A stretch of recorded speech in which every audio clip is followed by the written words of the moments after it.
Hello, I'm Dr. Angie McCartney. And I'm Ruth McCartney. Welcome to TeaFlix, where each episode's intimate conversation features a fascinating guest across the spectrum of Beatles world, pop culture, Grammy winners, the music industry, chefs, producers, music stars, actors, and more. So bottoms up and join us as they spill the tea on TeaFlix. And it says, to all intents and purposes, as John Lennon might have said, we are live, we hope. Indeed. Morning, folks. Hello, everybody. Hello. Greetings. So happy second Tuesday of January. Glad to report that the fires are subsiding and lying down in California, but all of our Houston friends are covered in 5 inches of snow this morning. The airports are closed and everything. Yeah. They're closing today. And Houston is such a busy town. I mean, it's massive. So, but we have a guest all the way from Liverpool today. Jolly old Scousland. Across the pond. Jackie is a hardworking, lovely girl she's a Beatle expert. She's a member of ITG, the International Tour Guide Association. And she not only does tours of Liverpool, which we'll talk about, but she also does the Northwest, Wirral, the Lake District, all of that. So it's absolutely wonderfully gorgeous greenery and all Fab Four things. And without further ado, live from Liverpool, here is the lovely Jackie Spencer. Hi, Jackie. Hello, Jackie. Hello, everyone. Good morning. Hi, or good evening it is for you. Good. Yeah. It is 7:30. Oh, Yeah. well, it must be time for a beverage then. Yeah. Oh, yeah. It's drinking time. Cheers. Cheers, clink. Well, that starts us off in good form, doesn't it? I'm worried that the people watching might need subtitles once we all go into full-on Liverpool girls. Yeah. Hi, Joanne. Yeah, absolutely. Yeah. Diana's there too. Yeah, I should have asked StreamYard if they subtitle Scouse. It might be a language that they haven't figured out yet. Probably, yeah. We have Ruth has a client, a chef in Houston, and he was in an English tea shop somewhere in Oklahoma or Houston. Houston, or something. yeah. And He was buying McVitie's biscuits last Sunday with his his wife. wife wanted McVitie's, so they drove to get some of these. And the lady had an accent, and he said, "Are you a Scouser?" And he said, "Some of my best friends are Scousers." She said, "No, it's Scousers." She put him right, and he said, Right, yeah.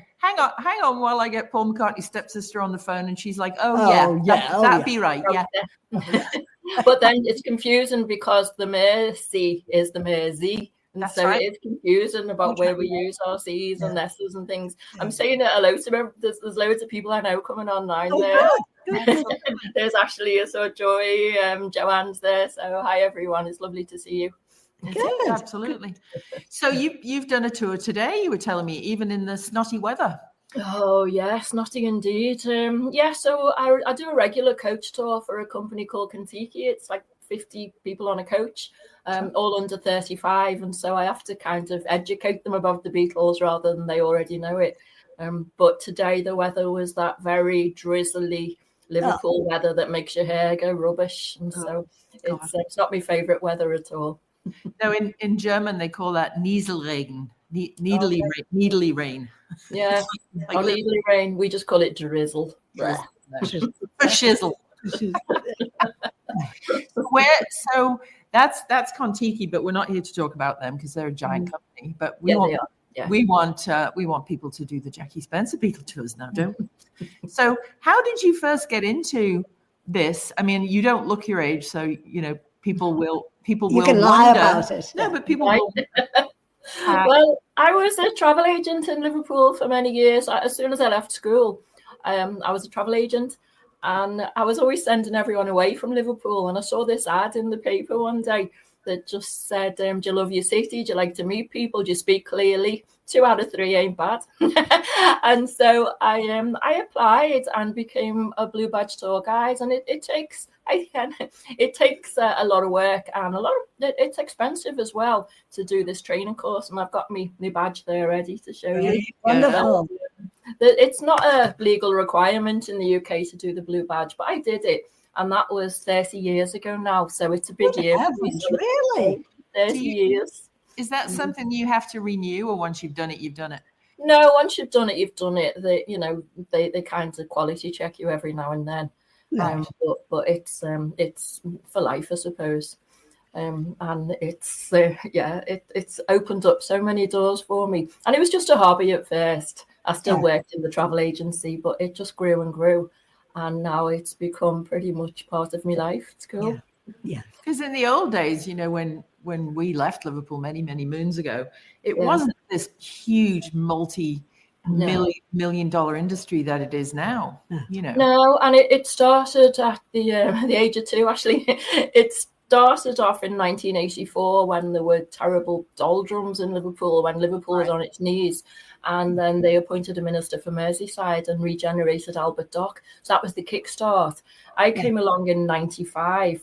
But the big thing that was a big resurgence in tourism in Liverpool was 2008, when we were the city of culture for Europe. So that was a big deal. I kind of liked it in between. Now it's very touristy. It's full on tourism with cruise ships coming in and everything. I kind of liked it when it was still our little secret. You live down near the Albert Dock area, right? So I live on the waterfront, but I'm actually from Aintree, so I'm North Liverpool like you two. So people don't realise, unless they've done a big tour, that Liverpool's a really big city, and the north and south are a little bit different, aren't they? So there is a bit of a north-south divide. And as far as the Beatles were concerned, it was only really McCartney that had the north thing. So Angie and I, no, sorry, not Angie, Ruth, we were all born in the same hospital, weren't we? In Walton Hospital. Yeah. Do you remember which ward you were born in? I have no idea. No, my mum might remember. She's probably watching. I was born in B3, and coincidentally, so was His Majesty. Right. Well, I'll tell you what. If my mum's watching, she's not that good with the internet, but my mum's Marie Downey, and if she pops up and tells us what ward we were born in, mum say it's B3. That would be funny. What month is your birthday? July 61. Yeah. So and I'm February 60. So we missed each other by inches, but we probably went to the same playgrounds and same parks for our jam bus. Definitely. I mean, I always remember the swimming pools up there. That was the only leisure you had, really. You'd go to the baths, wouldn't you? And Nogsy, Norris Green Baths. Nogsy, one that we used to go to. Wasn't that where you nearly drowned? I nearly drowned there. We went. Oh no! Yeah, the school took us for our first swimming lesson. Yeah. And first of all, we had to get a bathing suit, and my mother knitted me one. I looked like a bumblebee. It was black and orange stripes going that way. I was a little, and that's one thing. And of course, once I was in the water, the wool just stretched. It was funny, I was just watching a documentary about Billy Connolly, and he said exactly the same thing. He walked in with swimming trunks that were knitted, and they were. How funny! Yeah. But by the time me and Ruth went to the baths, we had proper, like nylon costumes. Oh gosh! Yeah. So I remember the ones with the elastic ruching in the back, so and a little frill around it. A little frill around it, I know. Good God. Well, maybe for your 96th birthday, I'll knit you a new bathing costume. Thank you very much. I hope everyone's interested in us reminiscing about the old Liverpool days, because this is what we're going to do. But I tell you what, if I was going to get into a bathing suit now, we didn't need to have an ocean to float me in. Probably. If wet under the pier, if wet under Angie's bathing costume. Oh, I don't believe that for a minute, but you've got the Pacific right next to you. I've got the Atlantic, so we'll do it simultaneously. So how would you explain to people who are first timers that are coming to Liverpool for the first time, what do you recommend they do tour wise? Because you have different products, don't you? You have 4 hours, 5 hours, 7 hours, 2 days, private tours, all of that. And it really depends on how much they're into it and how much their partner's into it as well, because sometimes partners get dragged into all of this. Yeah. So if it's the trip of a lifetime and you've loved the Beatles all your life and this is your bucket list, do the full day 2-day tour, but make sure you spend enough time to do everything else as well. I always say maybe have 4 nights minimum in Liverpool. Yep. Because some people come up on the train and go back the same day. And no time to do anything. Yeah, you can't immerse yourself in the culture of the city or anything, then, can you? But if you've got limited time, you just want a quick overview. Yeah, the 4-hour tour is lovely. It takes you to all the main places, Penny Lane, Strawberry Field. And even if you don't want to do a tour with me, I'm not gonna, I'm not that pushy about my tours. You can jump on the mystery tour bus and see the highlights and things. Yeah. Obviously, I prefer it if you come with me.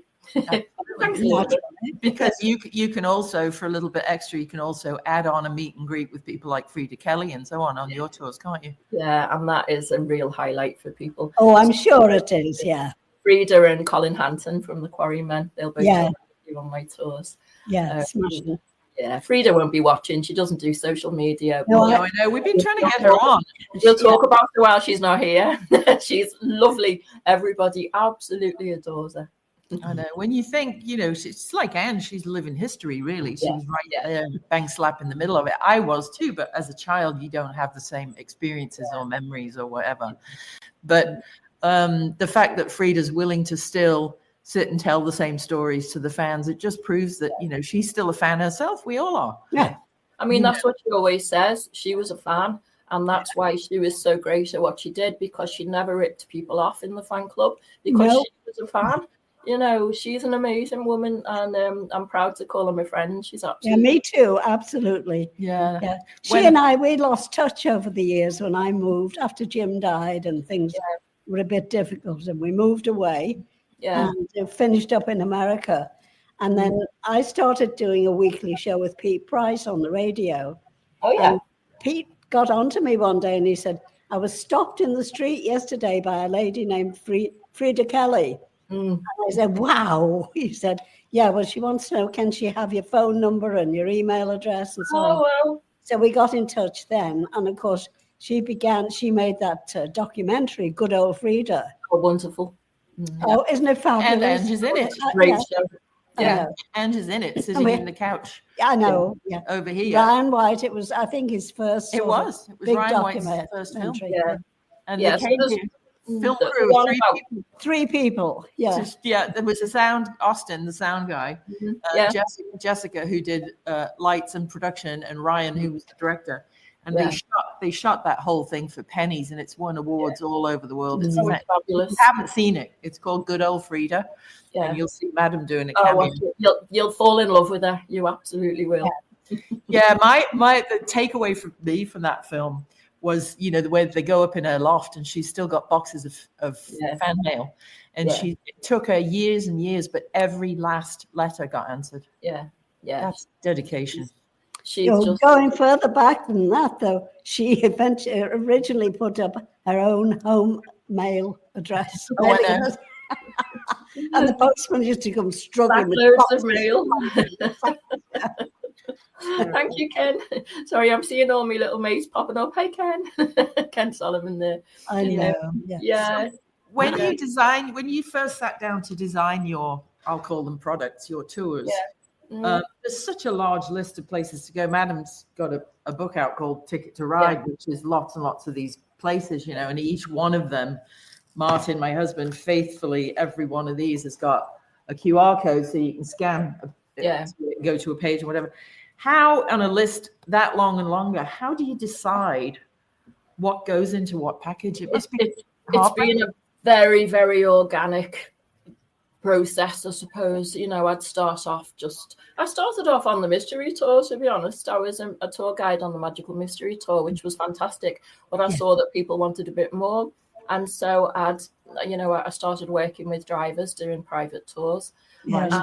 So you'd hit the highlights, but then you'd find in between one place and another, there was another little gem that we'd squeeze in. And so I try to be, people think you just throw these together. I try to be really efficient with the actual journey itself. Yes.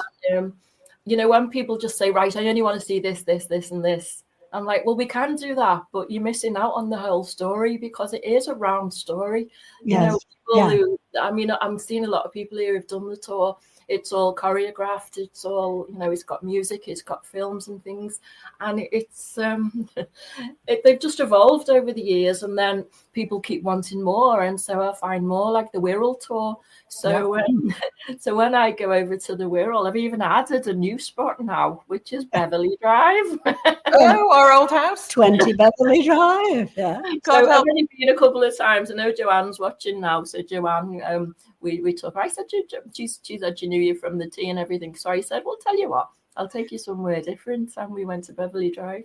And so it's the little nitty gritty places that some people would think, why the hell is she taking me here?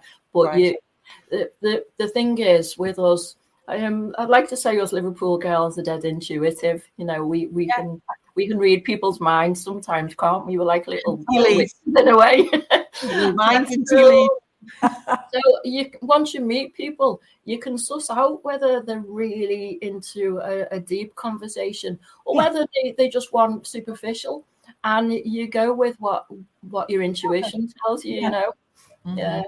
I was telling Jackie the other day when we were doing our technical test setup that Beverly Drive, there used to be, I don't know if there still is, there's a little cutting pedestrian, like a walk-through thing to Telegraph Road.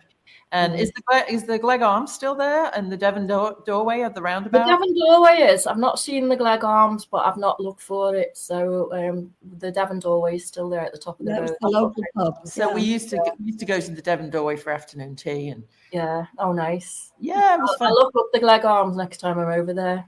Yeah, it's probably a Weatherspoons or something now. There's probably. Oh, it's still quite posh over there. They don't have that many Weatherspoons. There's one in West Kirby.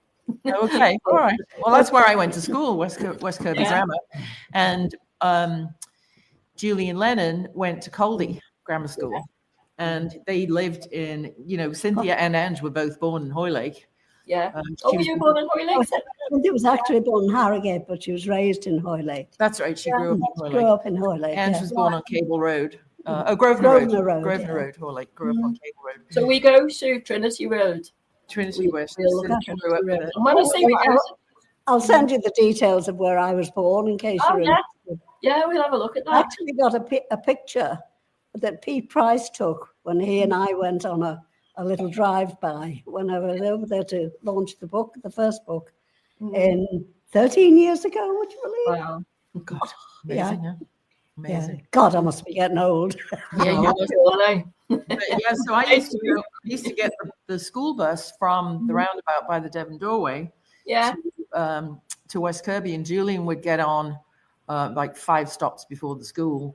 Oh, yeah, we used to take, and then he'd get off at Coldy, and then us girls would go down the hill into West.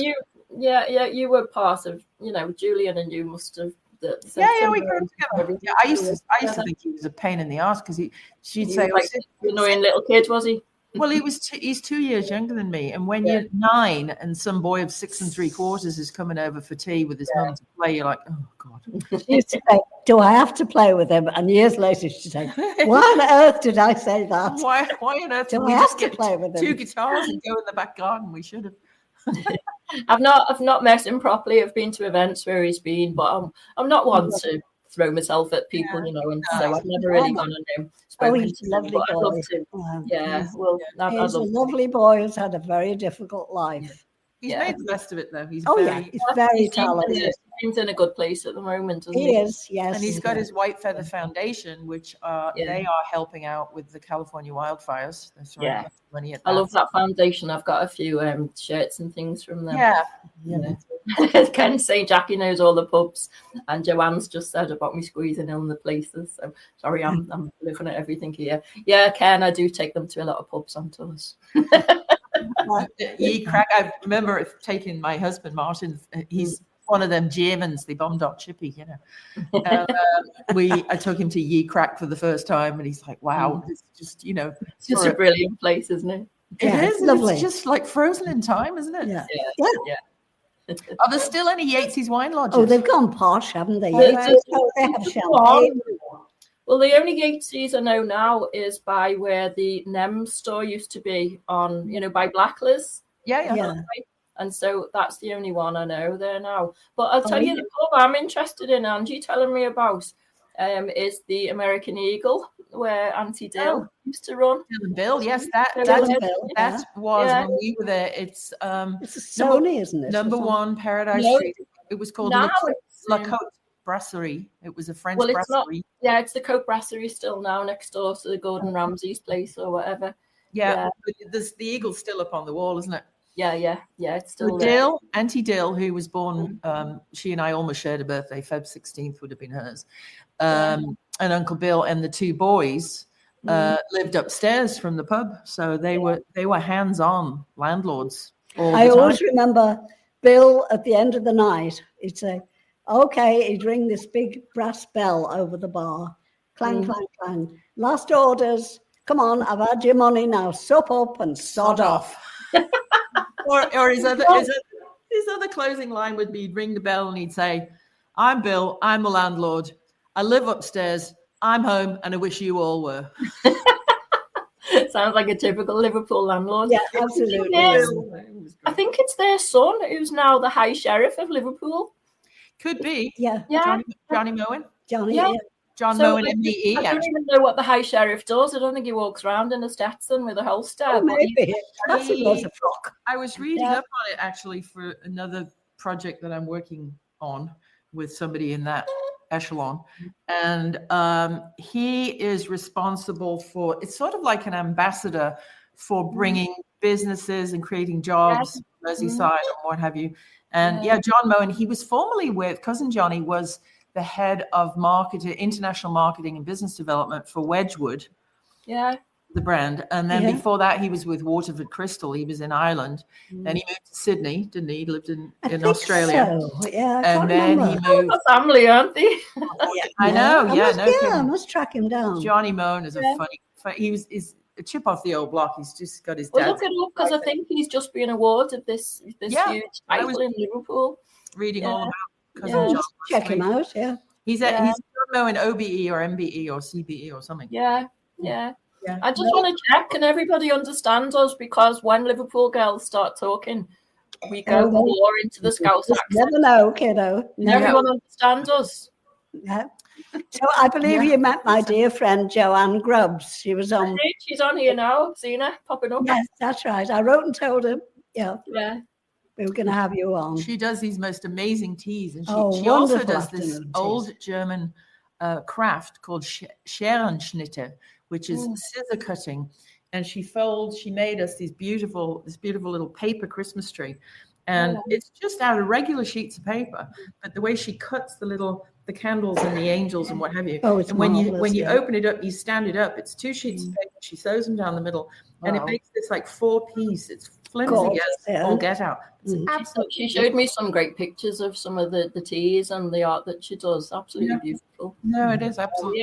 We had a lovely couple of days actually on the Mersey ferry, and a lovely day because we only did the Wirral tour together because she'd done so much before. Right. We had a lovely time on the ferry and all of that.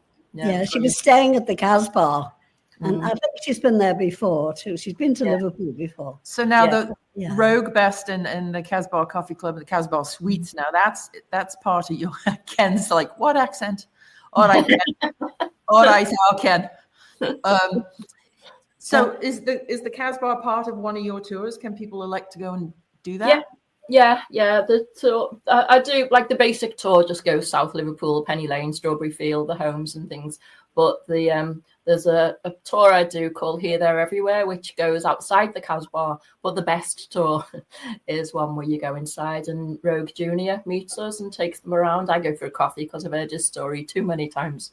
But Rogue takes them around the Casbah. Or in the case of Joanne, I can meet them out at the Casbah. You know, if they're staying the night, we'll start our tour there because they're all chauffeur driven. I have lovely drivers who I work with, and they pick me up and we go and meet the guests wherever they are. Yeah, I mean, I think for people who have the means to do it, that's the best way to do it. You don't want to be shuffling on and off a bus and waiting. If your seat's in the last row, you know you're the first on, last off, aren't you? Yeah, it is an investment. But I also work with big tour operators like the Beatles Pilgrimage Tour. And tour companies over in Norway where they bring a whole they bring a coach loads of people for really in-depth tours, and I stay with them for a few days. So we do get to know each other. So Paul Lucas, who's just given us a thumbs up now, is the lovely driver that we work with. Great. Paul. Yeah. And Joy says Paul's the best driver. Yeah, he is the best driver. He's wonderful. Don't let the other drivers see that. But Paul I've been working with for, we don't even know how long, probably 20 years or something. Oh. And so he reads my mind. He knows when, when he kind of, I just have to nod and he knows where we go to next. So I don't have to concentrate on telling the drivers where we need to be. Yes. So I'm sat in the back of the car with them, showing them all the pictures and just having a chat and singing along to all the tours. So all the songs. So it's not like you're on a formal tour where you've got to sit down and listen to the facts. It's just a day out. And it's great. Yeah, it's good. Yeah. What do you want to link for, Ken? So Ken, if you look across the red thing scrolling across the bottom, you will see Jackie Spencer Beetle Tours. You will see Jackie's link going around and around and around. You must be asking for a link for something else, because I know Ken very well. So Ken Solomon brings football groups over. He's a red. Ken, have you noticed the background's purple? Ken is a red, and he brings groups for Liverpool games, and then they all do tours with me as well. So Ken is a good friend of Frida's, and we work together a lot. Oh, great! Great. Yeah. So if you let us know what link it is you're after, then we can shout it out. Absolutely. I suppose Liverpool has changed a lot since you began, hasn't it? Yeah, it's changed an awful lot, and although it's mostly for the better. Hey, Paul, it's gone it's gone too touristy in my opinion now. Yeah. It's lovely, but it's gone very, very touristy. Yeah. Sometimes it's too busy. So my advice to everyone is to come off season, maybe come in April or October or something. And don't come over a weekend, and especially when there's not when there's a football game on, because the hotels double, treble in price. It's too busy around Matthew Street. So come midweek and come off season if you can. And also check all the big cruise ship schedules to make sure they're not docked in. Yeah, because when 3,000 people all turn up at the Beatles all at once, it really bugs me, because people have started queuing for a picture at the statue now, and I don't have time to queue for anything. And so sometimes there's a queue right the way back to the Mersey Ferry terminal. And so I just flash my badge and go, tour guide, and take a quick picture and get off again. I'm very fond of the Guide Liverpool, Jay Hines publication. Yeah, they do. I always tell people to go and have a look at that when they're planning a tour. So Diana's asking. Yeah, Diana, I was brought up in Liverpool, lived here all my life. Not like these two who left. Yeah, sodded off we did. No, actually, we were sodded off. We didn't have a choice. That's another story. Another story for another day. Another day. Yeah. No, Ken was asking for a link for Joanne Grubbs and her trees, but I don't think Joanne has a website. If you do, she's Joanne, on Facebook though. No, she's in here. She's in the chat. So Joanne, if you have a link where you sell your Scherenschnitte on eBay or Pinterest or whatever, send it to me, Joanne, and I'll send it on to Ken. Or pop it in the chat, either one or both. Yeah. That would be great. Absolutely. Rogue Best is on. Yay! Hello, Rogue. Hey, Rogue. Hi, Rogue. Hey, you're the proud dad. Your ears must be burning. We were just saying what a lovely fella you are. I wasn't. No, that was his son we were talking about, not him. Oh, yeah, no, I know. Rogue Jr. No, but I'll tell you what, Rogue's got a fabulous star of a daughter on Broadway as now. Well, yeah. He must be so proud. Yeah. She's doing very well. He makes some great babies, that Rogue. Yeah. It runs in the family like wooden legs, doesn't it? It's a long story with a long family tree and that, but Rogue's kids and my kids have the same great grandparents. We need to draw a family tree for you. Yeah. So my kids have got them genes too.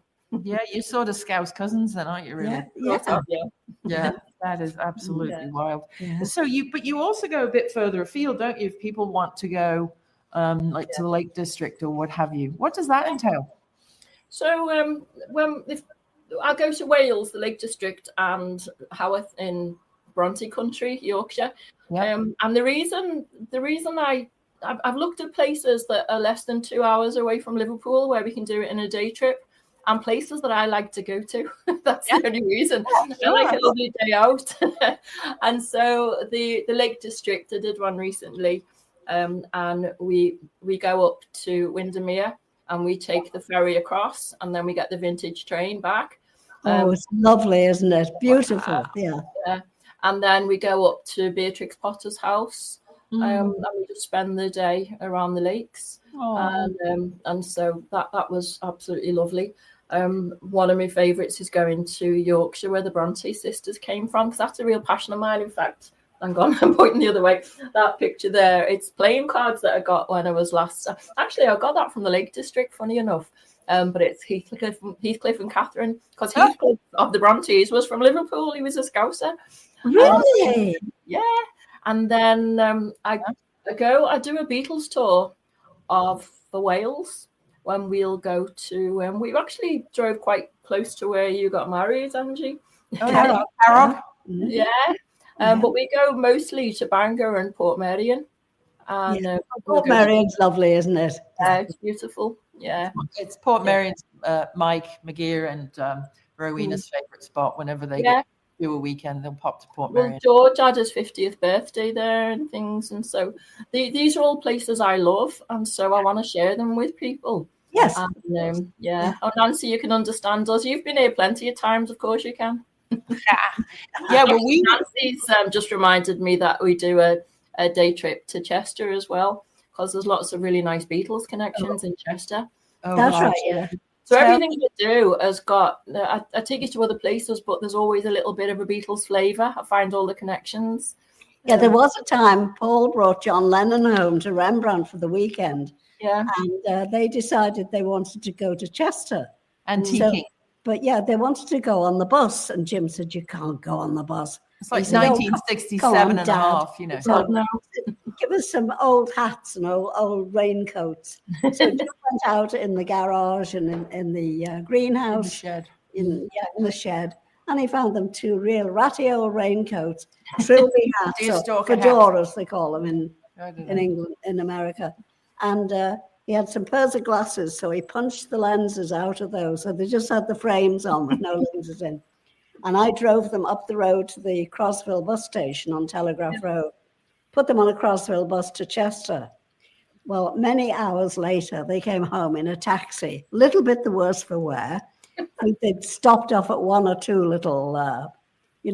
plenty there. For a little refreshment. They'd been to Chester, yeah. Yeah, and Paul said, this was on a Friday or a Saturday. It was John said, there'll be stuff arriving. Yeah, there'll be a van coming. We bought a pile of stuff, and it'll be coming here. It was just some like estate sale auction. Somebody had died. It's like the antique shop, because I know there's a story about them going to antique shops there and buying all the stuff.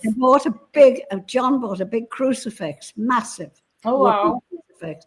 And Paul bought a pine bed, which when it arrived was riddled with woodworm. My dad was like, that's not going in the house. Put it in the garage. Put it in the garage. We'll get somebody to come and spray it. You see, these are the stories that they're great from people who were actually there. It's the human interest stories that I'm interested in. We can talk about the music all day long, but it's the little human interest stories that make it big. The funny part of that story was that night we were all sitting having din-dins in the dining room. And my dad said to them, so what did you get up to apart from obviously going to several pubs? And they said, well, we found this estate sale, we were antiquing and we found this. They were holding an auction. And unfortunately, we got separated. Paul was down the front with his catalogue and John was at the back near the door because I think he'd gone out for a smoke and he couldn't get back in. And so they've been to the pub and they're like, lot number 244. Who will open the bidding at £20? So Paul goes, I will. And then so John sees Paul's hand up. So he's like, 25. Blah, blah, blah, blah. They drive the price up. They have no idea what they're bidding on. They drive the bidding up to like 200 and something quid in 1967. It was the light linoleum on the floor that it was stood on. So they said, oh, no, we're not taking that. You can have it. You can keep it. Oh, wow. Oh, God, I've never heard that before. Each other in the same room, you know. The bidding is driving the price up, and they didn't even know what it was, and it was the tatty old lino on the floor. Those were no wonder it opened at a £5, you know. Yeah. Unbelievable. That's a lovely story. It's really good. So I'm from Aintree, and I lived literally up the road from Aintree Racecourse, and so I love the whole Drake's Drum story. So you were there that day at Aintree when Yes, I was. Drum run? Yeah. I was probably, so where I used to live, it was just a walk through to the racecourse. And once the races had started, you could just sneak in and sit on the little ledge. Really? Right. And so we used to do that a lot. So I might have been there the same day as you when I was about. I'll send you some photographs. Yeah, I've got some pictures. In like little white ankle boots and a bastard hat. Swine of a hat, yeah. Absolutely a bastard. I love the whole Drake's Drum story. Yeah. When it was my dad's birthday, 7th of July, his 64th birthday, which you're going to. Also, my 64th birthday is the 8th of July. Oh, is it really? You're one day different from Jimmy Mack, and they had all been down to London for the premiere of, I can't remember what the film would have been. A Hard Day's Night, probably. It was a Hard Day's Night. I remember it now. And which was the day before, the 6th. And when it became midnight, Paul came over to his dad with this big flat brown paper package, and Jim ripped it open, and it was a picture oil of a painting horse. of a horse. And he said, "Oh, it's very nice, son. Thank you. Very nice picture of a horse." He said, "Oh, it's not just the horse. It's not just the picture. I bought you the bloody horse, and it's running at Chester on Saturday, the whatever. Hilton Place, Drake's Drum we used to train him up on Telegraph Road at Colonel. Colonel Hyde had him first in Yorkshire, then we brought him to down to Heswell. And funnily enough, Frida Kelly worked at that same place, but we didn't know. She didn't know. Did Drake's Drum live a long, unhappy life in the Wirral? Yeah, he did. And then Paul and Linda took him up to Scotland. Yeah. Oh, so he went up to Scotland in the end. He lived out his days on the wilds of the farm. So there's photographs of Paul riding Drake's Drum. Is that in Scotland? Yeah. I was terrified of him. I'd never seen a horse. Wasn't he? He was very big, 14 and a half hands. Yeah. And they know if people are afraid of them. And we used to go regularly. She was a bastard bugger for hats, and she'd always get hats with like little buttons or pom-poms or some crap on the top. Velvet. And the bloody horse would be, and he'd just take them off her head every time he got near me. Reach out of his box. He'd bite her hat off. Yeah. Oh, that's funny. Oh, well. That's funny. God, we're all getting old, aren't we, digging that far back? We certainly are. Yeah. So Ashley was asking further up something about don't you do a tour to Bangor and the prisoner locale? Yeah, that's what we were just talking about, Ashley. We go to Bangor and see where the Beatles met the Maharishi, and then we go to Portmeirion. And I don't know whether he's looking, but you might watch later. Myrig Jones at Portmeirion is such a wonderful host. He meets us there and shows us around, and so it's got such a 60s vibe about it. It's a wonderful, wonderful place. If you get the chance to stay overnight there as well, it's special. So special. Oh, lovely. Hello to last week's guest, author Erin Badgley, author of the Dark Horse, George Harrison label book. He was our guest. He was a big horse, Elizabeth. He was. I only rode him a couple of times, but boy, he was a powerful machine, that Drake's Drum. Did he have a nice temperament? He was, yeah. I mean, I would only have been like 6 or 7, probably 7 or 8. Yeah. And they'd have to lift me up and put me on him. But he seemed to know when there was a jockey upon him, and he seemed to know when there was a child. Yeah. He had that horse sense, I guess they call it. Horse sense. But I was telling the story the other day. If Rogue is on, the common bond we have with each other outside of the Beatles is that the backstory to the whole Casbah and Mona and George whatever. Lester Piggott was the jockey that sort of turned Mona's whole situation around, and Lester Piggott was the same jockey that rode Drake's Drum to victory in the race before the Grand National. Wow, I never knew that. Yeah. Well, see, I'm learning loads today. This is really cool. Wow. We'll send you an invoice. There's so many little twists and turns where everything's coincidental, isn't it? But there's no such thing as coincidences. No, there isn't. No, I call it fairy dust. Whenever we're on tour, And I let I know where I'm going on the tour, but I let things kind of happen as we go, and we might bump into Colin Hanson or Julia Baird or something, and I call it that fairy dust. Yep. Liverpool is absolutely sprinkled in fairy dust. It's a magical place. I really believe it now. And the more I get into this, the more I believe it, I mean, today I was down Matthew Street and at Rogue's Place, if Rogue's looking, there were a whole school load of a class of Chinese children who had all made posters for a new initiative they've got there, which is it's Prepare for Peace. They're going to have a whole peace wall of paintings that children have done from all around the world, and they're going to put them in a book together, but they're going to be displayed in the museum. And I just happened to run into the ambassadors there, in Tim and Robin, and that was just by chance, that when you, I don't know, just this magic happens all the time. It's wonderful. Yeah. And they say ley line runs down Matthew Street, and the magic is definitely there.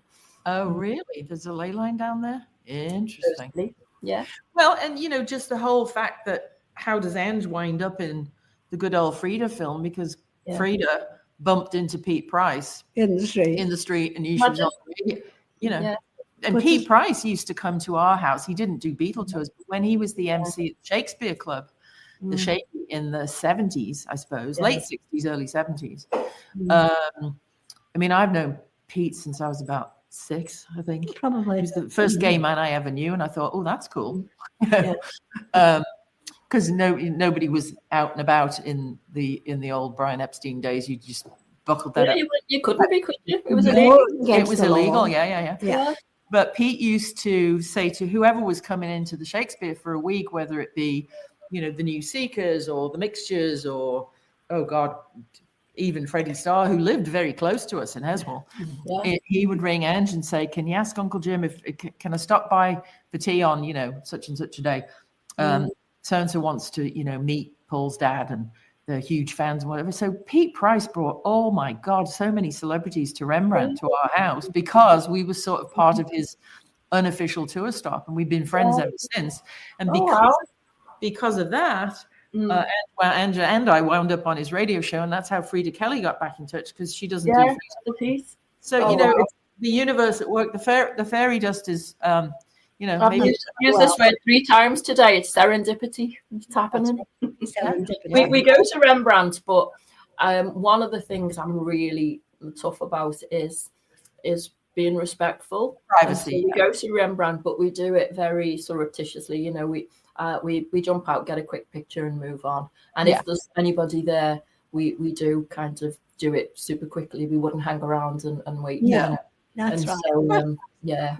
So we're very discreet. So the garage, when you look through the gates, the garage is on the right and the porch and the house is on the left. My bedroom is that first dormer window that you see next to the garage side. That is the same said garage where John Lennon's crucifix and Paul's bed full of woodworm was. Now you've got another story to go. Oh, but now I love all the photographs of you with Martha in the garden, who looks almost as big as Drake's drum. Yes, she was. Well, she was a big dog, and she liked to stand. You always knew when Martha had to, as they say in America, pass gas, because she would make such a drama. She'd come into the lounge and she'd walk up one side, down the other, and then she'd stand in front of the television and let one go. It was a performance. We'll never hear the song the same again now. We'll think of like my dear.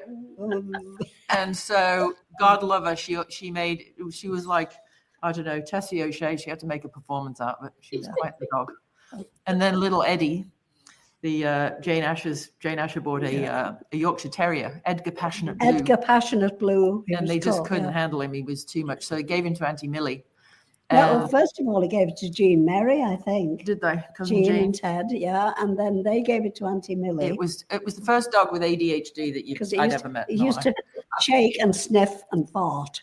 And he hated. We had floor-to-ceiling red velvet curtains, and Eddie was determined to have them go. So he used to come and lift his leg like incrementally all around. Lovely. All around the room, isn't that lovely? This is gold. It's really gold. Yeah. That's funny. Well, any other, I'm just looking in the comments, see if anybody, Ashley says he'll be coming back coming back and bring back Rod Davis's banjo back home. All right, what are you doing with it, Ashley? Why have you got Rod Davis's banjo? I know, right? What's going on there? Ashley's an international man of mystery, you know. Yes, I know. I think he's actually James Bond. You think so?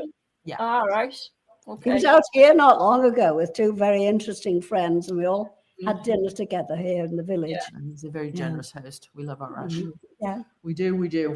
So if you are Jackie Spencer, I can't read my own writing here. If you want to learn more about how to book with Jackie, get on it today, because she's booked up through next summer. I really am, and I'm being quite strict with myself this year, because I'm not getting any younger, and I'm trying not to work Saturdays and Sundays, so I get some days off. Basically, I'm really crazy busy, and it's only me. You know, it's not like I've got a whole loads of people working for me. So once I'm booked, I'm booked. Yep. You know, I'm trying to pace myself and get some quality. I've got 3 grandchildren I want to spend time with, and so you know, if I'm booked up that day, I'm booked up. So please get in quickly, or come at a quiet time. You know, you can book me anytime in the next 2 weeks. I'll be fine. Just not June is completely booked up. I've not got a single date left in June. No. Wow. And I'm having a week after my birthday in July, so don't try and come that week either. Good on you, because it's, you know, make hay while the sun shines, but it's hard work, and you've got to find the balance, haven't you? And it's lovely. Oh, I've blessed my job every day. It's lovely, but it's very, very tiring. It's exhausting. Sure. And for you, you know, to make it feel like it's the first time for the maybe the second or third for your important. Yeah, I see it through their eyes. You know, I know how I feel, how I felt the first time I saw these places, and so I see it through their eyes. Polly's asking when she should come for a few months. Do you know what, Polly? I'd say April is beautiful, so maybe March, April, May. April is when all the spring flowers come out in England, and springtime is absolutely gorgeous. Yeah. Or even, you know, sign of October, November, December. Yeah, it's cold, but it's also beautiful. You get the gorgeous crisp skies and the autumn leaves and things. I just avoid June, July, August. Yeah. Unless you're coming for the Beatle Festival, because it's full on. It's full on. You've got the kids off. You've got everywhere. There's queues for the Beatles statue, you know. And so, Tricia, September, October's good. It's a good time.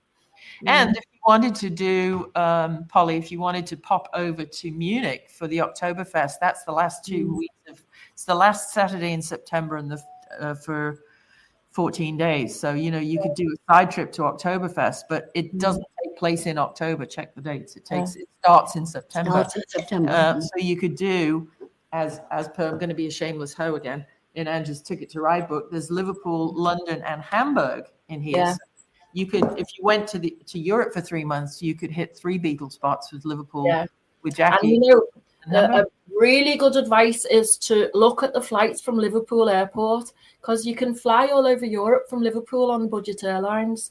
You have to pay to take your bags and things, but you know, it still works out cheap.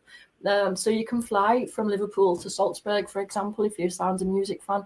Look at Liverpool as your base rather than going down to London for everything. Or Manchester, which is, you know, it's 50 quid to get there in a taxi, isn't it?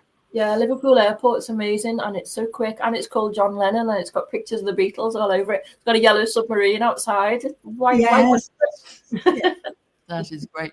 Well, our regular viewers will know that we, the Limerick lady here, who has another book called Liverpool Limericks, always comes up with a little special thank you limerick for our guests. So cheers to you, Miss Jackie, and much success. And thank you so much for making the time, because I know you've been out full on all day. Been busy today. And here we go. Are you sitting comfortably? I'm excited. Then I'll begin. A 1, 2, 3. Jackie Spencer's the guide you'll adore, with Beatles tours rich in folklore. Through Scousers landmarks and Wirral's green parks, there's so much to see and explore. Ta-da! Oh, that's going on my website. I love it. Thank you. I'll email it to you right now. Absolutely. Thank you so much. That was great. Yeah, thanks, Jackie. It was So yeah, lovely. tell people whether it's Jackie Spencer BeetleGuide.com.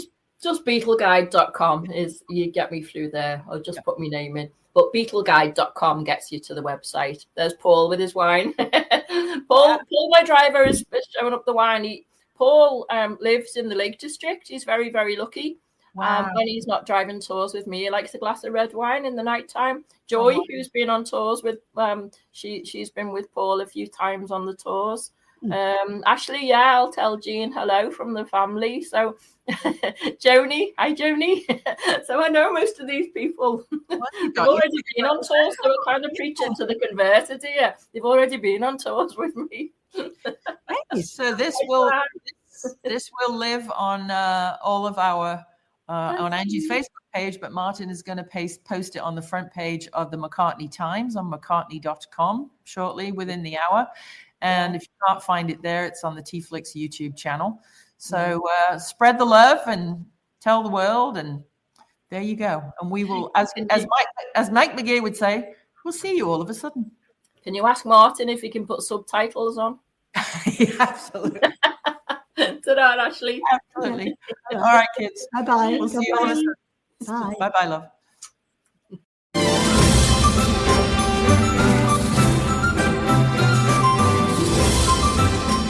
Thanks for tuning in to TeaFlix, and check out Dr. Angie's books, Organic Teas and CBD, at mrsmccartneysteas.com. Toodle pip!